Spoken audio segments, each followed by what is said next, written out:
Greetings, you've landed at the VUC, IP Communications and VoIP community. We would like to thank Simwood.com for their support. Simwood can turn you as a developer into a telco. Our hosted PBX is from onsip.com, and you can go to getonsip.com for a URL people can click to call you. We've been privileged over the last 5 years to be using the best conference bridge on the planet. Yes, I'm talking about zipdx.com, full color, full featured, full HD conference bridge. Our website, vuc.me on the webs, hosted by bluehost.com. And our worldwide local rate dial-ins are from voxbone.com.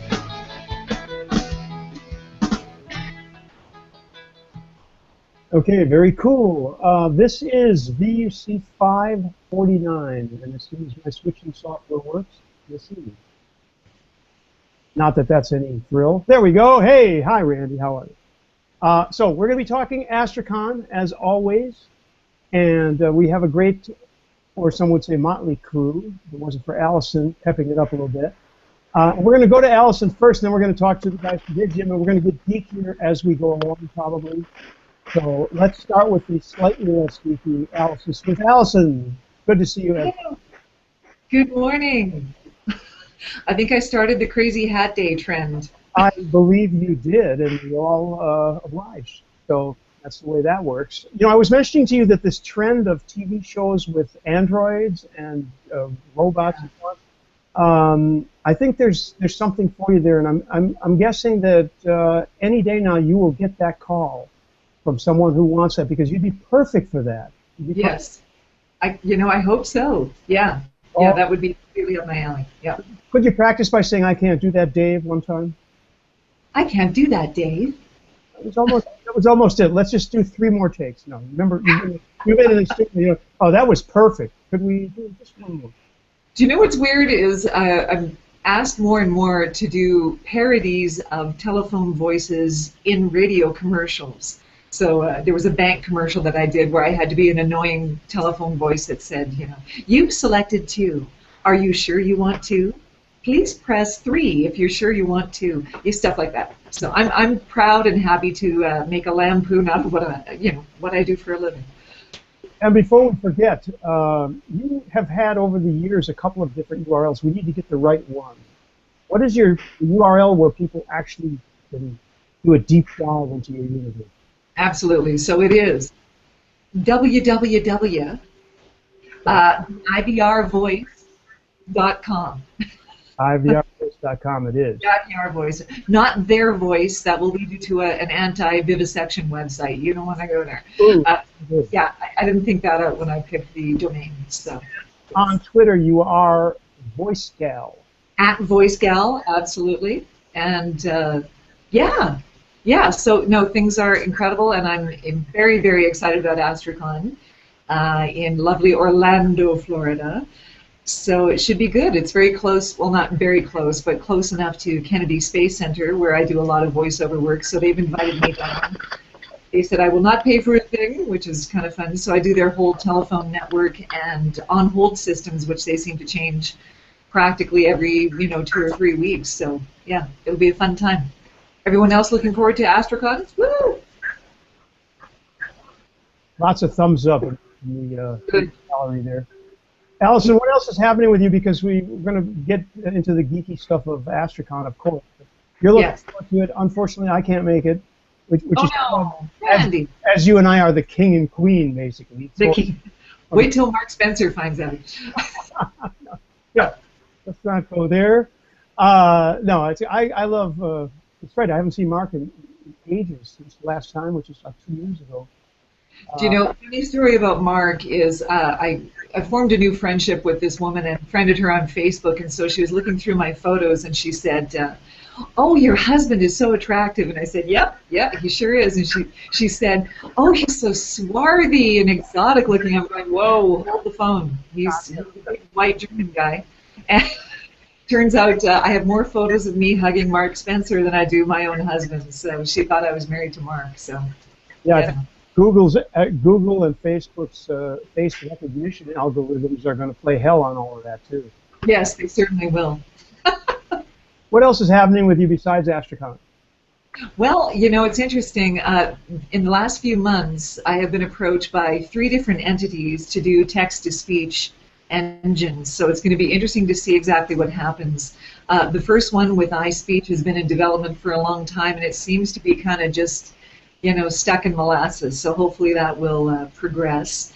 And there is another one possibly through Mozilla, of all people. They have a sort of a text-to-speech utility which will identify words, and they want it all revoiced, so that could be quite a cool thing to do.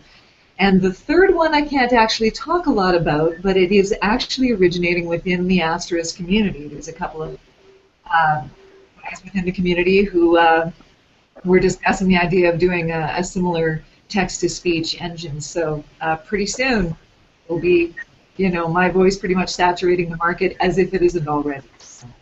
I have a question for you. There's a thing called Vocal ID. Have you ever heard of this by any chance? Yeah, I don't know too much about it, but it's yeah. Vocal. I only mention it in passing because it's a personalized voice thing, and that's new. And they try to drag people like me into crowdsourcing free 1,000 lines of text or something. So I kind of gave that up. But I always find these things interesting. Get roped into them, and then like 6 months later, you get an email. Where have you been? And you don't remember what it is, right? Right. So I mentioned it in passing. So it seems to be at vocalid, vocalid.co. Okay. Personalized voices, but I think they have something to do with. Unless I'm thinking of the wrong thing, I thought that this had something to do with handicapped people who had no voice. But oh, interesting. Okay, yeah. Which is actually a line that Kevstrel gets into. They apparently offered Stephen Hawking a brand new voice, but he passed on that because his previous voice was so much a part of his identity that he just said, no, thank you. Yeah. That's an excellent point. Yeah.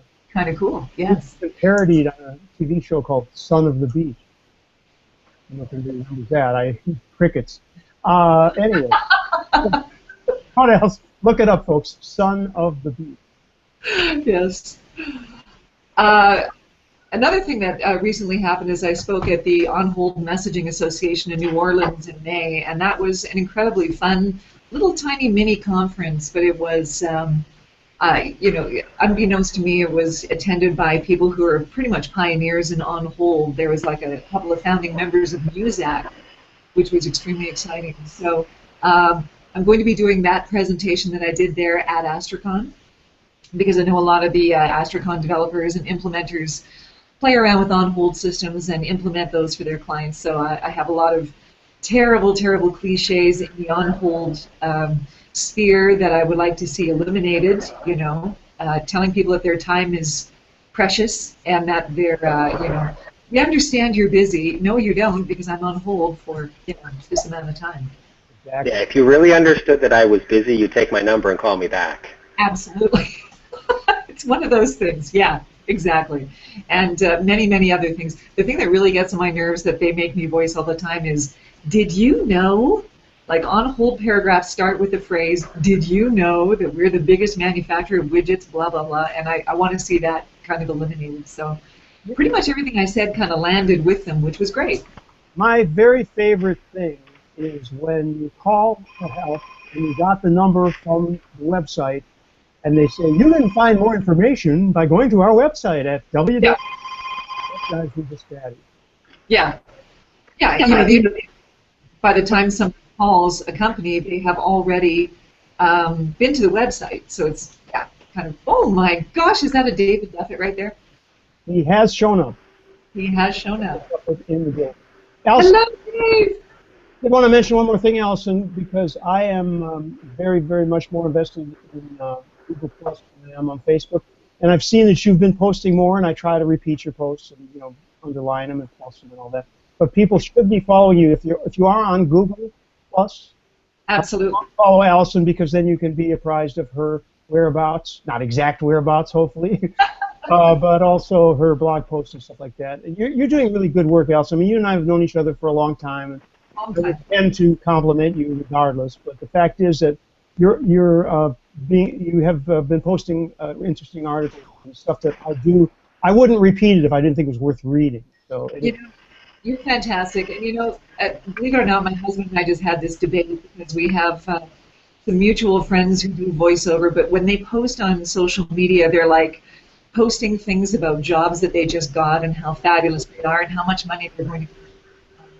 And I never, ever do that. I will always post stuff that hopefully is content that's interesting to other people and that contributes to the industry. And I hope I never turn into one of these people that just brags about achievements, because I just, I don't think that's useful for the community to have more of the palaver going on. I think that value added is the key term that people use, and it's true. I mean, the articles you post are interesting and they're helpful, and that's important. It isn't just, well, I did this and I did that. We love to talk about that stuff, but it isn't useful to post it on social media.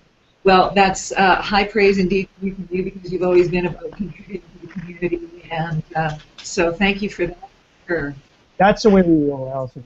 Hey, I want to. You're obviously welcome to stay. Of course. Thank you. For probably another 15 or so minutes. Okay, I want to thank you anyway. Let's talk to David. Yay! Yeah, we need to turn it over to David because there seems to be quite the rogues gallery. You even see a Tim Panton with his top hat on. You bet. Plenty of us are here, and we need to talk a little bit. Let's let David run the show, and he will turn it over to the various panelists. So, David, let's see if we can hear you, by the way. I'm not even sure. Okay, let's see. Am I live? You are, sir. You're alive, and you're live. Excellent. That's good news. Well, thank you very much, Allison. What a lovely lady that Allison is. Beautiful. And I also want to say a very special thank you to James Bodie for tipping me the wink via text and a single ring when there was a space on the Hangout for me to join. So I appreciate that.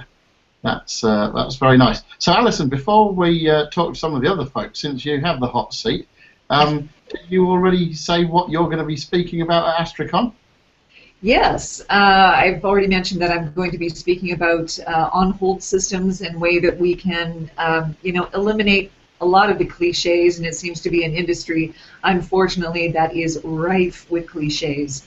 So I know that on-hold systems is a big part of what the Asterisk guys do when they interact directly with customers. So hopefully that can be an interesting little presentation with examples of stuff that I hate and stuff that I am seeing more and more that is being done fantastically.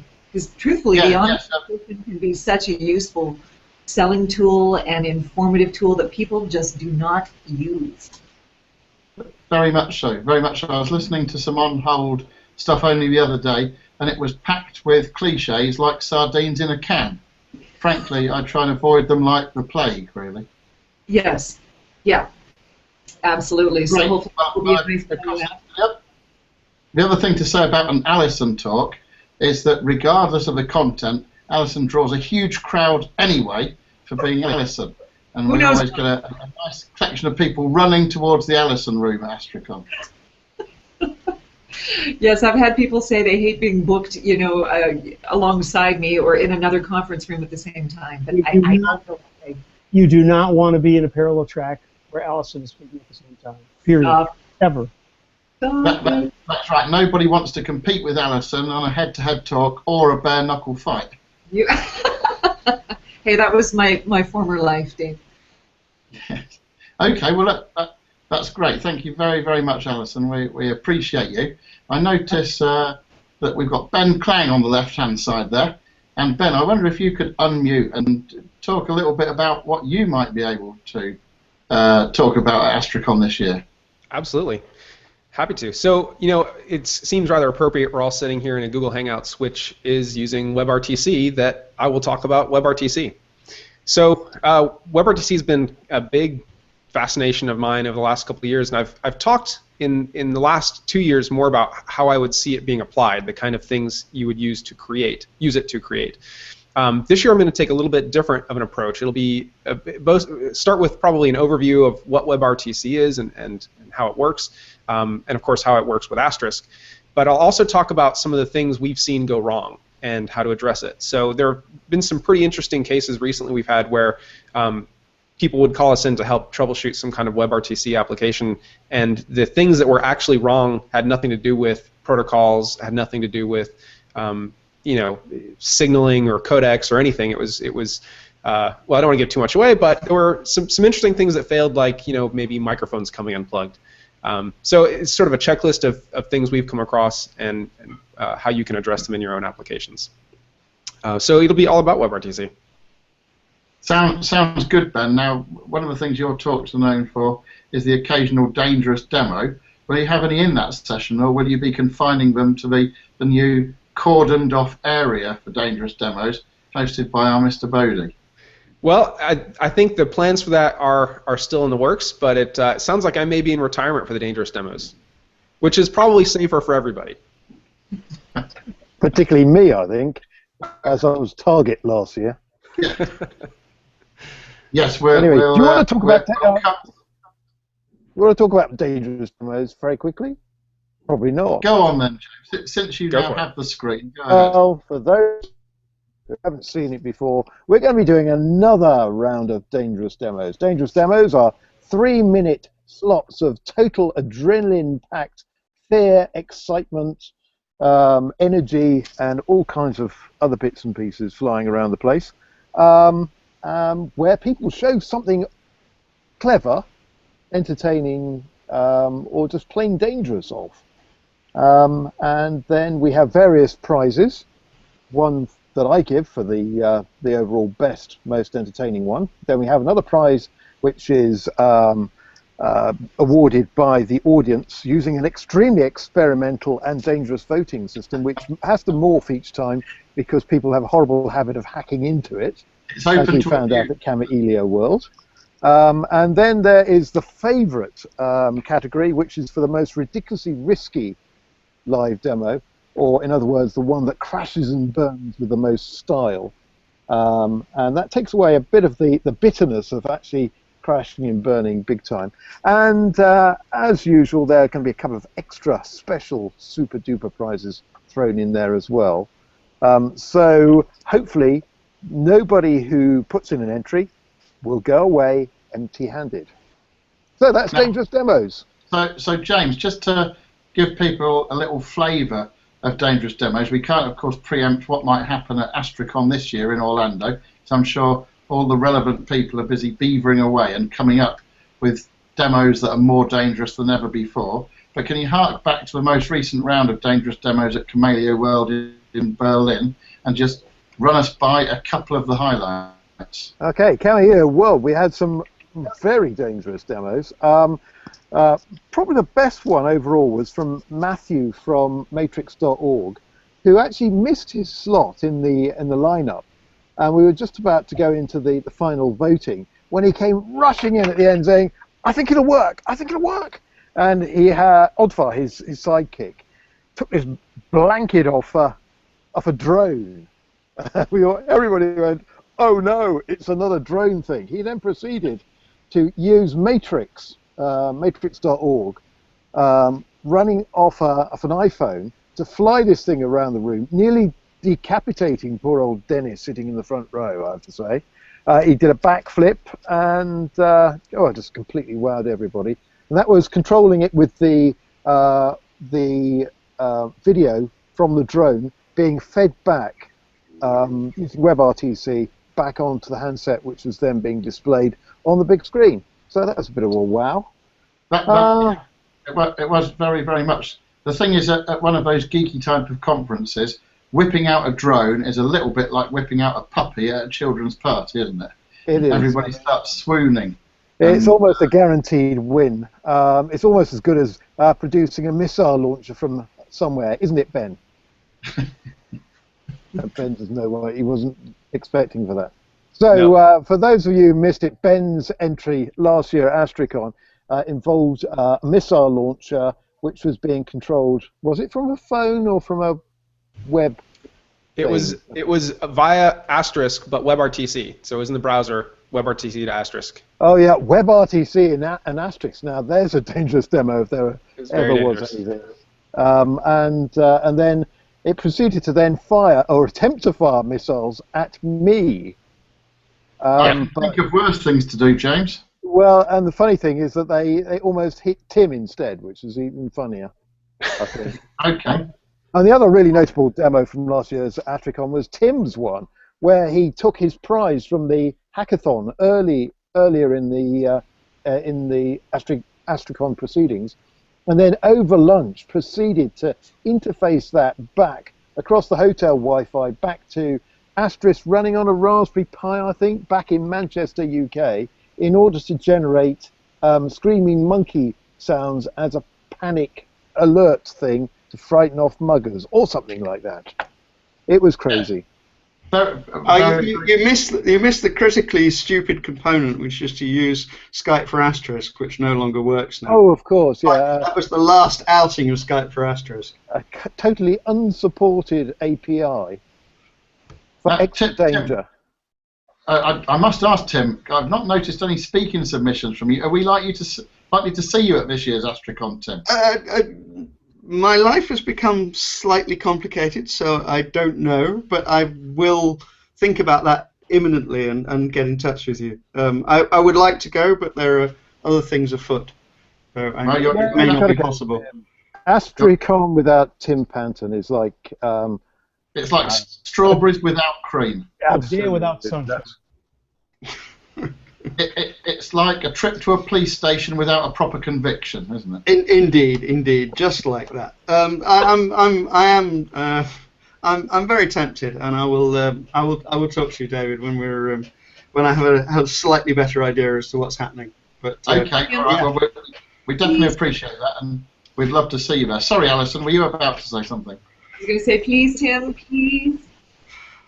You've got to go now. Well, now you know I have no option. No, life is complicated. So, but we'll get there. And British Airways is on sale this week, so book now, Tim. You heard it here first on the VUC. Alison pleading with Tim to show up at Astricon. Excellent stuff. Okay, well we've got some other speakers to talk to as well, but just before we leave the dangerous demos and that area. That's something very exciting for anybody to get involved in. And as James mentioned, Matthew from matrix.org did a dangerous demo at Camellia World. The very same English Matthew Hodgson from matrix.org has already submitted a speech for Astricon and will be there. So Matthew, and probably his trusty sidekick Odvar, which to me always sounds like a variable declaration in some programming language or other, Odvar will be around as well. Looking forward to that. Let's move on. I'd like now to, I've got a choice of two Matthews here, and looking along the line up across the bottom, I'd like to go for the left-hand Matthew first, Matthew Jenkinson from Twilio. You'll be coming along to Astricon this year and speaking about security, I believe. Hello, can I be heard? You can. Cool, fabulous. Hi, everybody. Yes, I'll be talking about how you can use Twilio products to secure your Asterisk server against it being hijacked and having people mass-style premium lines in trunks and things like that. And then I'll be looking at outside platforms such as using IP tables and a tool known as port knocking to lock down Asterisk servers. So some very practical tips by the sound of it. Yeah, hard-earned, actually. I was building an Asterisk box on a Raspberry Pi, and it got hacked one afternoon. And if it wasn't for some good security protocols I had on my Twilio account, I'd have spent a lot of company money. I think these sort of presentations are always better when they're graced with some of the fruits of bitter experience. Yeah, definitely agreed. And all you need to do then, Matthew, is build in a bit of WebRTC and a missile launcher, and you've got it made, and a drone.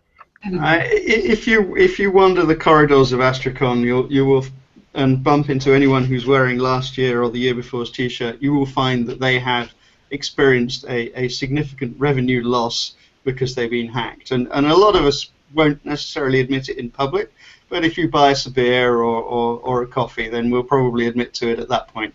And certainly, NEAR had a session a couple of years ago, which was basically a kind of outing session where everyone would say yes, would get up and admit to having lost a lot of money because somebody had hacked them. So a perennial subject and critical that people pay attention to it.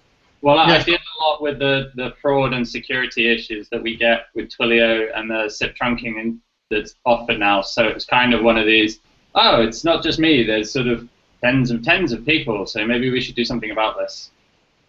I'm also reminded of another Astricon favourite, our good friend JR from Texas, who did a security chat, and as part of his talk, he had popped a honeypot PBX onto the internet to see just how long it might take before anybody made a hacking attempt on it, and he reported it was 17 minutes between connecting to the internet. Sorry, Matthew? I apologize for interrupting, but this is Joshua Culp, who's one of the Asterisk developers. He maintains a running Asterisk instance, and in about the space of 9 months, it had, I think, it was either 8 million or 80 million hacking attempts against it. And it's usually, I've seen now, between 1 minute to 5 minutes before you spin up an Asterisk instance and somebody starts scanning you. It's very, very fast. So yeah, if you're not careful and if you're not paying attention, you're walking into a minefield very quickly. That sounds like there's a dangerous demo in that somewhere. If you can get it down to under 3 minutes, there's something to be done. What would be great is to have a security talk in Astricon where one of the bad guys is actually brought up on a video screen mid-point trying to hack something and can be shamed and maybe physically beaten. I'd need a willing volunteer to take the beating then. I think a couple of years ago we did have some live hacks where people tried to jump onto other people's Polycom phones on the internet and things like that, which we would not condone at all, of course. David. But just one other thing to say before we move off that security subject is, of course, this is not an Asterisk-specific thing. Anytime you put anything SIP-ish near the internet, if you've got any open ports, there's trouble. Sorry, Randy, what were you going to say? Yeah, I was going to say I will volunteer to be the bad guy on video if you want. See, I got my costume, my glasses. What I was hoping is to actually get a real bad guy. You know, in the age of video, if we could actually find a bad guy that was trying to make a fraudulent call and then somehow get him up on the screen and humiliate him slightly, that sounds very exciting. That would be good. Somebody's introducing some echo. I'm not sure who that is coming from, but be careful, please. I'll turn mine down just in case. Okay, so now to the left of Matt Jenkinson, we've got Keith there. Keith, I believe you're going to be talking APIs this year. More specifically, I will be talking about Batman, because I think Batman is the only thing that might trump drone. So the actual title of my talk is Building Your API Utility Belt, and the idea is that whenever Batman runs into this big ugly problem, whatever, he pulls out his utility belt and he's got like the perfect tool to solve the problem. And as API developers, we don't have an equivalent. And so I'm hoping to try to equip people to build their equivalent utility belt. Excellent. My interest was piqued when I read that submission because I also remembered your talk last year at Astricon, which was 12 reasons why your API sucks. Yeah, I tend to go for a little bit of provocative. One thing I learned in my extensive research on the topic of Batman is that Adam West became Batman when he was 38. So some of us still have time here. I would say, looking across the list, a good half the people on the Hangout still have time, and I'm afraid I'm not one of them.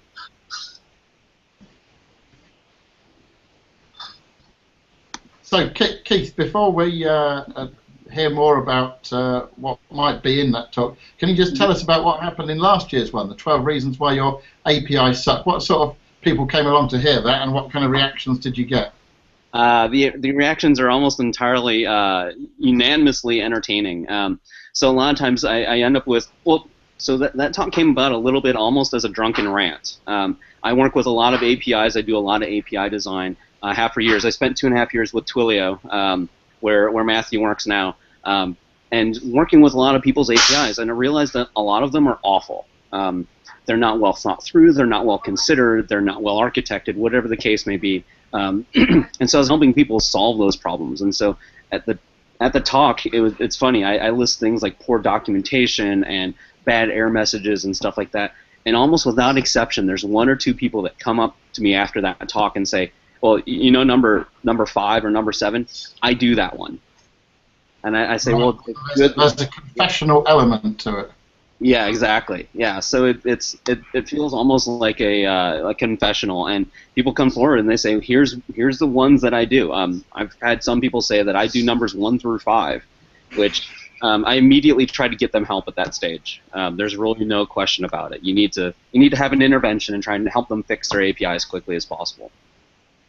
Right. Okay. And when you're going through those examples, without obviously naming names of companies or projects, can you give us a couple of examples of APIs outside of the documentation and stuff like that, but things where that you held up as an examples of suckiness? Sure. One of my favorite examples is this. It's a large website. It rhymes with Basebook.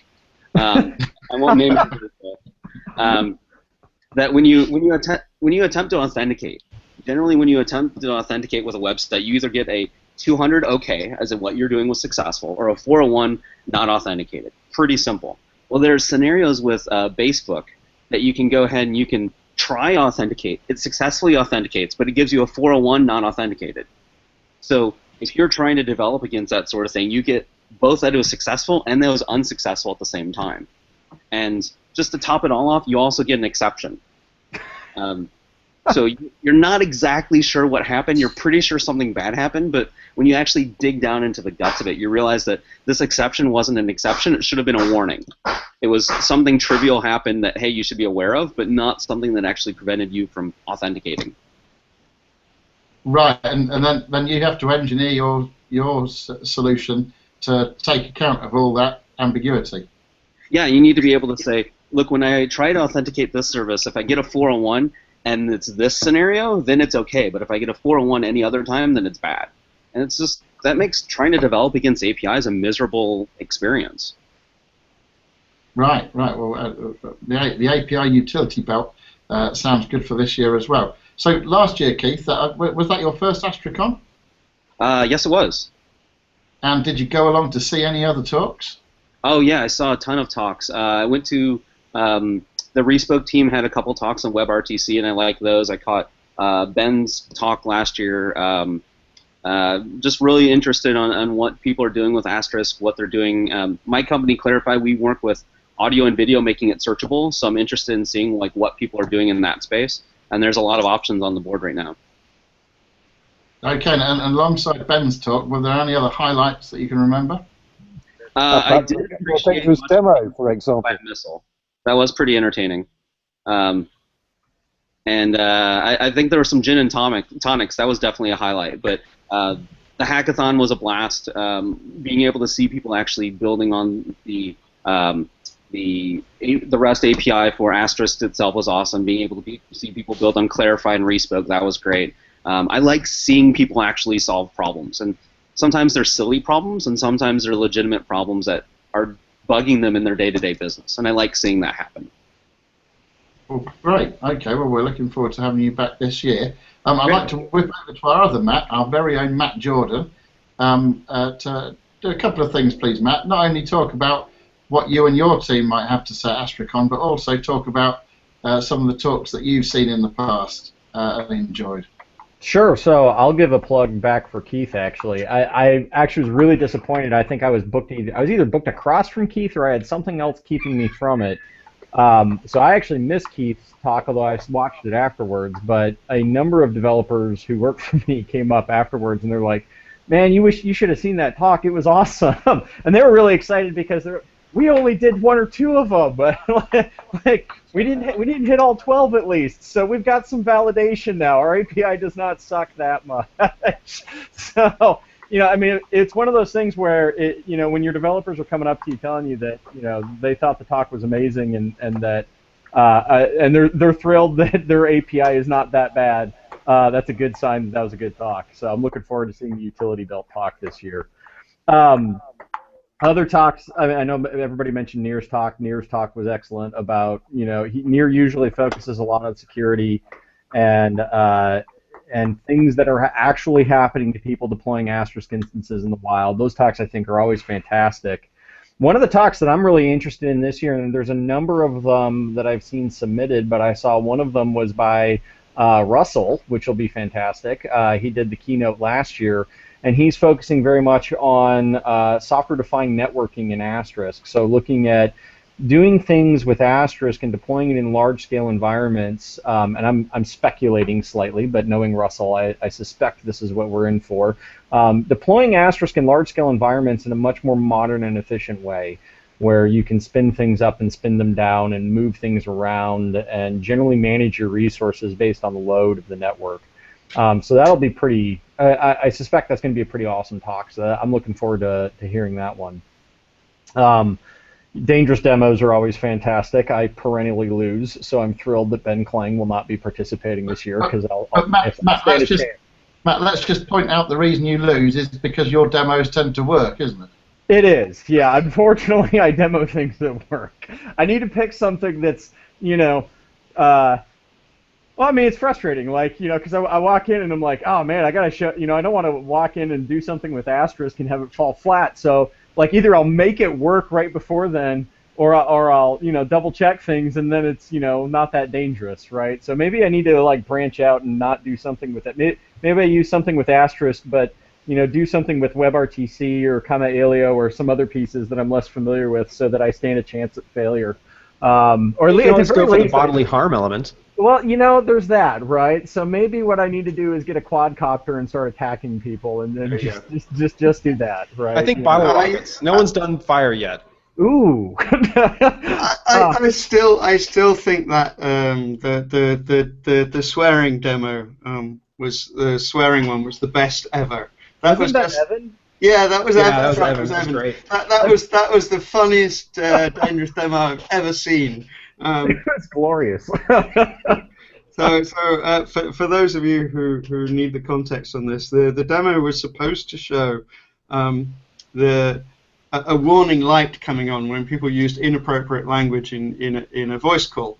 Unfortunately, there were some flaws in the implementation which resulted in the presenter having to swear loudly continuously and trying to get this light to come on.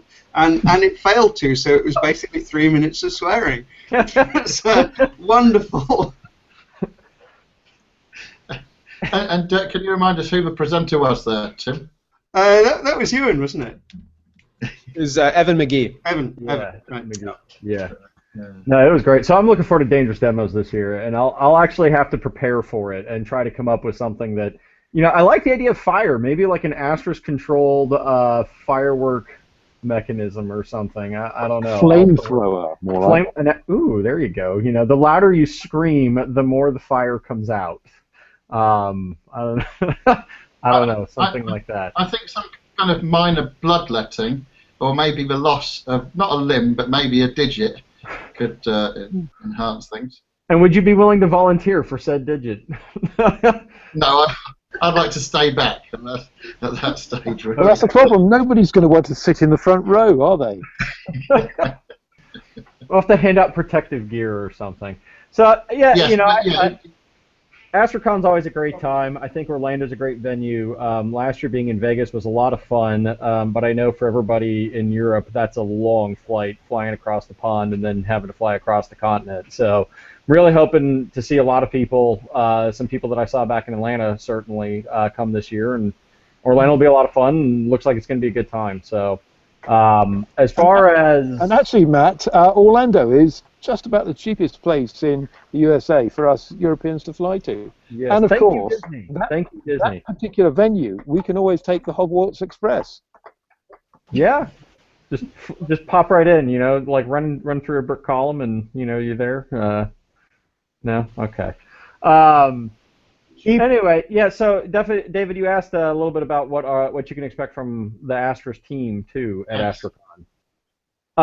So if everybody hasn't gotten the memo yet, and that would not surprise me because the memos typically go out on the Asterisk dev mailing list, and I don't think everybody reads that as religiously as I do, you should know that Asterisk 14 is not going to be announced at Astricon this year.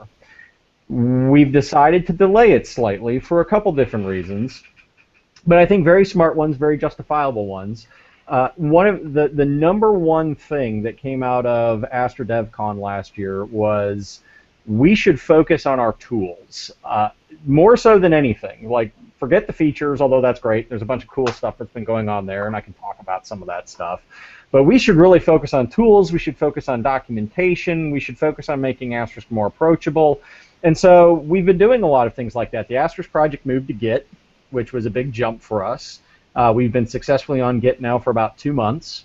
And that sounds kind of like a big whoop, except that we didn't just move to Git, we've moved the entire project infrastructure and all of our continuous integration infrastructure from Atlassian Bamboo to the same sort of infrastructure that the OpenStack project uses. So we're using Zool and Jenkins and all sorts of crazy things. We're still ironing out a little bit of bugs in some of the continuous integration stuff, but the whole long shot of this is that it's much more approachable to commit to participate, to contribute patches up to Asterisk. And from the core team, we get automatic validation that these patches actually compile, that they pass the unit tests, that they pass the integration tests. So there's a much shorter feedback loop for getting things into Asterisk. And hopefully, once we get all the documentation kinks worked out, which we certainly will have over the next month or two, it'll be much easier for people to contribute back to the project. And so that's been a big focus for a lot of people, is trying to reduce the barrier for entry for developers coming to Asterisk. But that also means that we didn't have as much time to focus on just pumping features into Asterisk. And so it doesn't really make sense to try to rush Asterisk 14 out the door before it's really ready. So that's the big thing. But there are some really cool things we've been doing in Asterisk recently. One of the new things that, and this sounds sort of, there's a lot of these things are sort of minor, which is another thing that we're going to talk about, I think, at Astra DevCon, about what are some of the big things we should be focusing on. But I know two of the big features that Josh and Mark just kind of polished up and have gotten in. We did a major overhaul of the DNS support, and that all went into Asterisk 14. The PJ SIP stack had already supported SRV. It didn't really support Napster at all. There were some other issues. And Ule, although Ule and I went a couple rounds on it, Ule did have a very good point that it would be nice if this functionality was exposed in the core of Asterisk. So we went ahead and did a whole bunch of big DNS work in the core of Asterisk, in Asterisk 14. And so now everything does Napster properly, and SRV failover, and fallbacks, and different transports, and all sorts of the fun things that everybody wished we had for the past 4 or 5 years. But hey, it's there, and that's really cool. We've also done, we did a whole bunch of performance analysis stuff, looking at how Asterisk behaves in larger types of deployments. What that led to was we wanted to do some better caching in the PJ SIP stack. And so we actually have just rolled that into Asterisk 13, and it'll be coming out in the next release of Asterisk 13, as well as going to Asterisk 14. And that actually dramatically makes Asterisk work a lot better when you've got multiple Asterisk instances and real-time databases and some other really cool things. The nice thing about the caching that we've put in is it's much better than what existed previously in things like ChanSIP, where you had these weird RT cache friends and prune the cache and all sorts of things. Now it just works. It acts as a cache, and it has time-based policies and things, and does everything appropriately. So there's lots of good work that's going on, but I think we're going to have an interesting discussion during Astra DevCon about what should be the major focus for Astra 14 now that we've got the project infrastructure improved, and now that I think more people have had time to absorb the architecture that's in Astra 13. And so I think it'll be a really good discussion, and I think it'll be a really good presentation at the wrap-up of AstraCon talking about that. So remind us, when is Astra DevCon? Astra DevCon. Let me pull up. You know, I should know this off the top of my head. I feel very. Now I feel on the spot. All right, David. It is October 13th. Okay, so it is the Tuesday. It is the Tuesday. I always want to say it's the Monday, and I'm like, boy, if I say it's Monday, I'm going to mess it up again and and people are going to start flying in early when they shouldn't. It is Tuesday, and it's DevCon is all day. It says invite only on the website. That's kind of true. It is just let us know if you're interested, and we will probably say, yeah, just come. The thing that we always worry with DevCon is that if you tell everybody, hey, there's a DevCon, a bunch of people who have never looked at the Asterisk code or really aren't, they'll show up and they'll be very bored, because it's a very technical discussion. It's a very technical open roundtable between Asterisk developers, Asterisk power users, the people at Digium, the people outside of Digium. It's a great conversation, but if you're not really into the guts of Asterisk or really caring about the fine points of the behavior in Asterisk, it's probably just going to bore the pants off of you. So we try to make sure that the people who are coming, that they understand what they're getting themselves into. Indeed. Just looking at IRC, I wondered whether either Michael or Randy had seen anything on IRC, any questions at all, or whether they had any questions for the rather exciting group of people who are on this Hangout. Oh, I could mention an anecdote in which Astricon Paris, were you there, David? I certainly was, Randy. So, Astricon Paris, I met, Life and I were in the same room and never met, even though we had spoken on IRC a million times. But anyway, speaking of inappropriate people coming to DevCon, there was so this was in this big facility in Paris, and there was a very nice-looking young woman who was talking at the desk, really wanted to come into Astricon. And somebody said, well, what is your interest and all that? Well, it turns out that she was what's the polite word for this? Lady of the night. And Mark's mother was standing right there. In fact, I was talking to her at the desk while this woman was arguing, and she was told, well, you know, this is a technical conference, blah, blah, blah. She was looking for clients and wanted to come. And when I say wanted to come, don't even start thinking. Can we move on quickly now, Randy, please? Anyway, so that was just a little lightening up of the group. That's hilarious. Randy, on that note, sorry guys, I have to jump off and head into the booth because that's how Mommy pays for the shoes. Just wanted to mention before I leave, I did a complete re-record of all the Asterisk stock prompts. I actually posted that on Twitter a while back. So, yeah, it's actually the third re-record in the 11 or so years I've been recording. So hopefully that'll be timed with Asterisk 14. And, oh, it'll definitely be in there. Absolutely. Yeah, pester Rusty Newton because he's. I think he's just waiting for the other languages and the other accented voices to return their files. I was first. No, I'm kidding. I'm a keener. I have no life. No. So yes. So look forward to that, and it should be good. And I'm sure I will talk to everybody before Astricon. Thank you for having me on. Mwah. Love all of you, and we'll talk soon. Great to see you, Allison. And here's a message for you that came from I don't know where. It was just left. Oh, excellent. Okay. Look to the skies. Keep watching the skies. I don't know what that is. I have no idea who that is. Listen, Great. Of you. Bye, guys.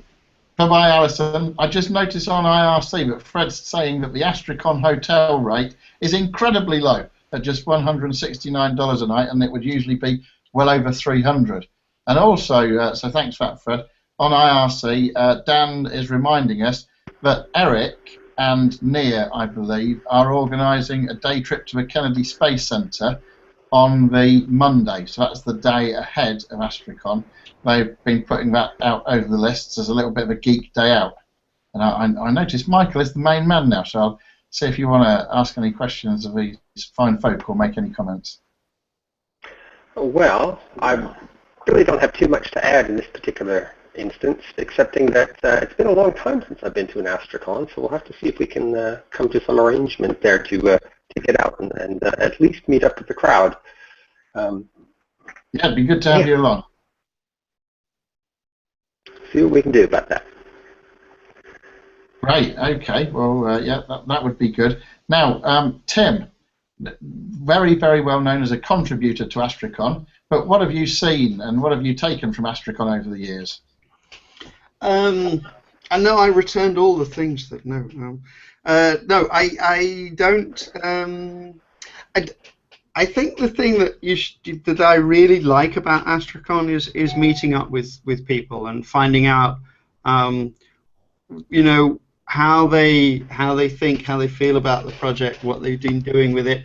I mean, the talks are great, and I will always go to several of the talks and find out what people are doing, and you know, that's fantastic. But the added value is to actually physically meet these people and sit down in the corridor or in the bar afterwards or whatever, and find out who's doing what and what these people are like, and you know, just ask ask daft questions and get really good answers typically. I mean, I remember the first Astricon I went to, and I sat down on the sofa with Mark Spencer and Matt Fredrickson and asked them a stupid question about EECS, and they answered it, and that I'm still going to Astricon, whatever it is, 10 years later as a result. So that the ability to talk to people like Matthew and Ben, who've got so much experience in this field, and they just find out what's new, what they're doing, and all that kind of stuff is just great. So yeah, no, people, I think. But yeah, talks as well. I'd like to echo that. I first met Tim for the first time at an Astricon, and look at it, he's now my evil twin. And lots of other people like Ed Guy, for example. Some really, really good people. That's why I go to Astricon. It's not just the tech; it's the people. I think we also mentioned the people that we didn't meet at Astricon. For example, you said you were in Madrid. I was in Madrid, but we did not. I was in Madrid, yes. Did not meet. So I think I can explain that, Randy. I think you and James were probably both chasing the Spanish ladies and not focusing on each other. That was a great hotel, by the way. Thank you for whoever was responsible for that. I was just spending too much time going up and down in that elevator. It was the most awesome elevator ride, wasn't it? No, the amazing thing about Madrid, all kidding aside, was that you had 200 people in this huge lobby. They had this was champagne for breakfast. Oh, but they had this huge. This was many years ago, and they had some humongous internet connection, and there were like 200 guys, and I mean guys, not there wasn't a single female in the room. There were like 200 guys with headsets in the lobby, dialed in on. I brought my X phone, my hardware phone that did X, and was in my room calling my office and stuff. But I mean, everybody was online, everybody, and they had just gigabytes of internet because they were right near the airport, I guess. Remember that? That was called the amphitheater or something like that. I can't remember it because I wasn't. It was one that Ule organised. That's why the network was so good. Well, it was right next to the airport, so in one way very convenient. But they somehow had some kind of fiber connection or something. So, by the way, while you're talking, David, I'll throw it back to you. But Dan Jenkins said in IRT that he would be able to try to join in a couple of minutes, maybe talk about what he's going to be talking about. The contrast there was on that connectivity front was with one in Carefree, where basically the one cellular network was expecting, it was probably provisioned for a couple of hundred people, and what happened was 600 people with 3 devices each turned up, and it really couldn't cope. It's the funniest thing I've seen, watching this poor little network growing and shrinking its cell size on a kind of repetitive beat. Was it 3 people with 600 devices each? I remember coming. If it was James, you'd have been one of them. 3 bodies with 800 devices. I don't know if you guys have seen this, but there's a lot of versions of the Steve Jobs, all these clips of him, and one of them that you see all the time right now on YouTube is the time when he told everybody to please turn your Wi-Fi off or something because they were trying to demonstrate. I think it was one of the first iPhone demos. And there were all these reporters, and they had like 200-300 people in the room, and they couldn't get their demo to connect. Hey, just while you've been talking, we've had Big Dan Jenkins join the party there, Andy. And he's found his hat. He has a very interesting Moroccan type of hat as well. So Dan, I don't know whether you've been listening while you. Oh, you have. In that case, you know the score. If you could tell us a little bit about your talk, but also what you've taken from Astricon over the time you've been coming as well. Yeah, so this year I'm talking about building 21st century call center applications. I'm fed up and bored of seeing stuff that was built 20 years ago and hasn't moved on at all. So yeah, it's gonna include some ARI. It's gonna use some WebRTC. It's gonna use some JSIP, so kind of using WebRTC as well, but different. A little bit of Node. Little bit of Node. So yeah, all the hip technologies right now.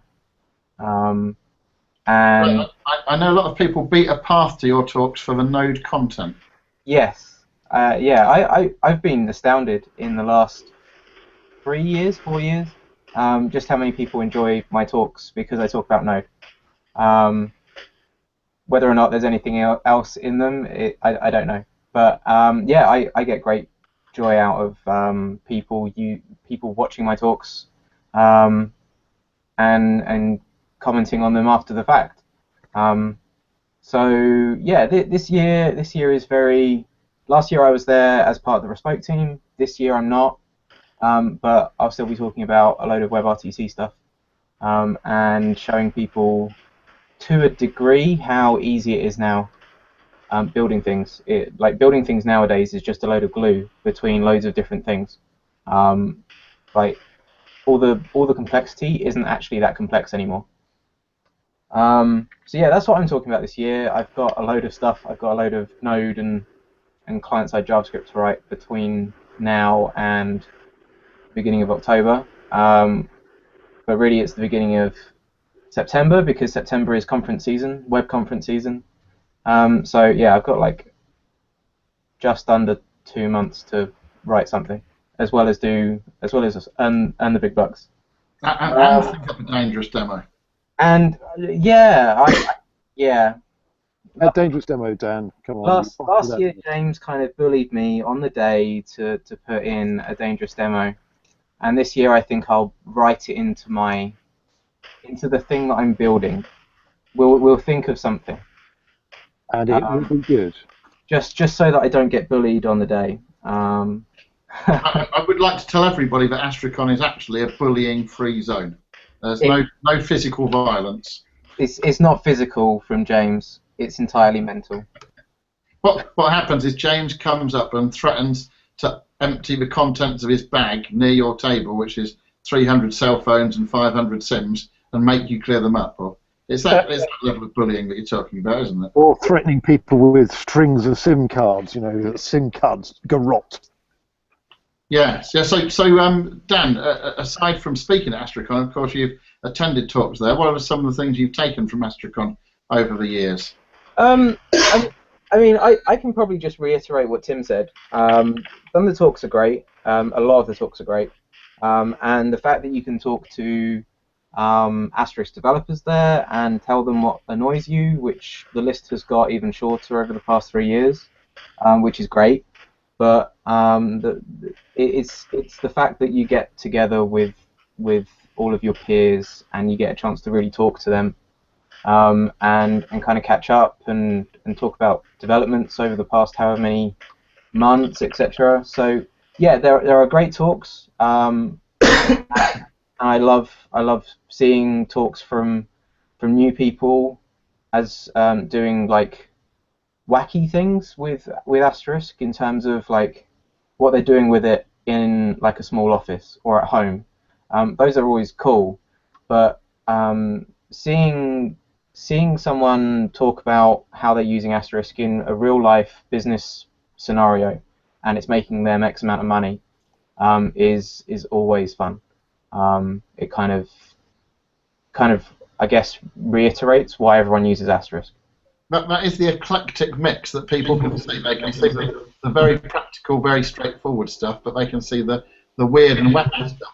And of course, alongside senior figures, is that me echoing somewhere? Sorry guys, I got to drop off here, so I'll speak to you all later. Okay, Matt. All right. Well, thanks for coming along. Appreciate it. Thank you very much. Yeah.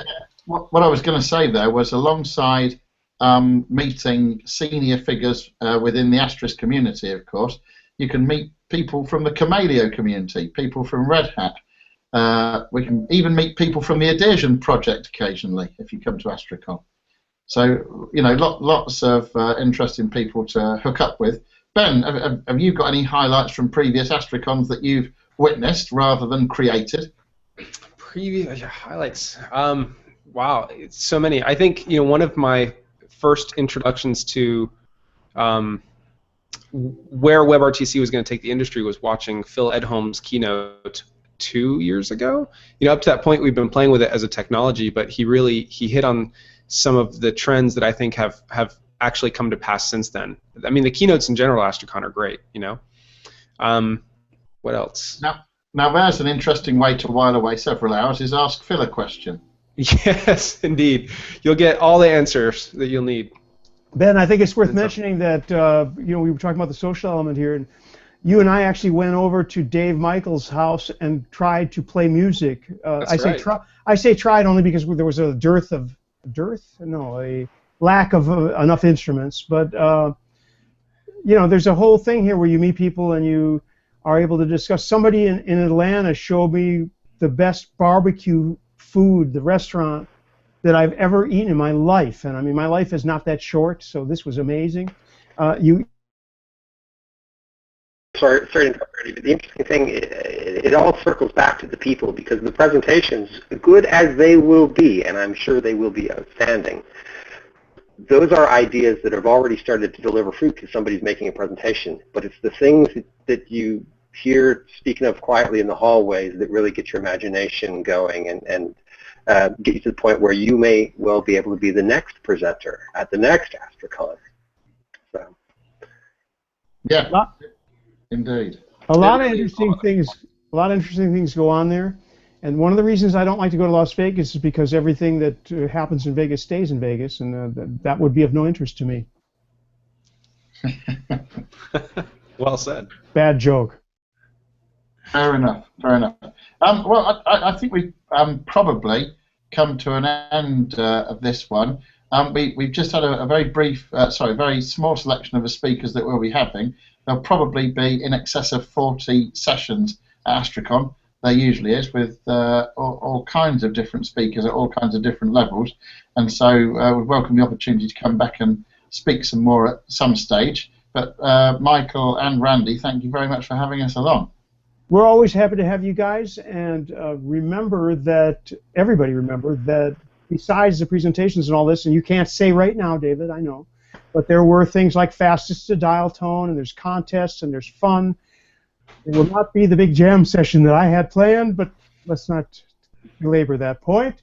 There always are a lot of fun things to do, and you won't be disappointed at the end when all of it's over, all the presentations are over, and you're partying with some of the finest people I've ever met.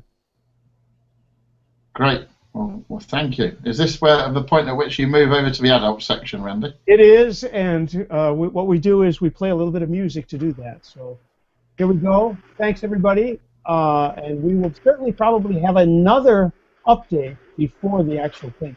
And at that point, we will commit David to start talking about whatever craziness they're going to do at the end, or some of the crazy, amusing things like the first to dial tone, whatever the equivalent of that is. The fastest due to the dial tone. Yes, we'll be able to talk about that next time around. It was a good one. I think it's probably top secret now, or they haven't figured it out yet. But anyway, thanks everybody. Stick around for the mature audiences segment, and of course next week, 550 VUCs. You know, somebody once told me this wasn't a good idea. Well, we must have repeated the bad idea 550 times. Hey, that was the bleeding edge of the IP communications and VoIP community. We're at vuc.me on the web. Thanks to simwood.com, who can turn you as a developer into a telco. Our hosted PBX is provided by onsip.com. The site at vuc.me is on bluehost.com. We use zipdx.com for our wideband, full-featured conference bridge. And our local rate dial-ins are from voxbone.com. Every Friday, 12 noon Eastern Time. See you next week. So I'm going to go ahead and drop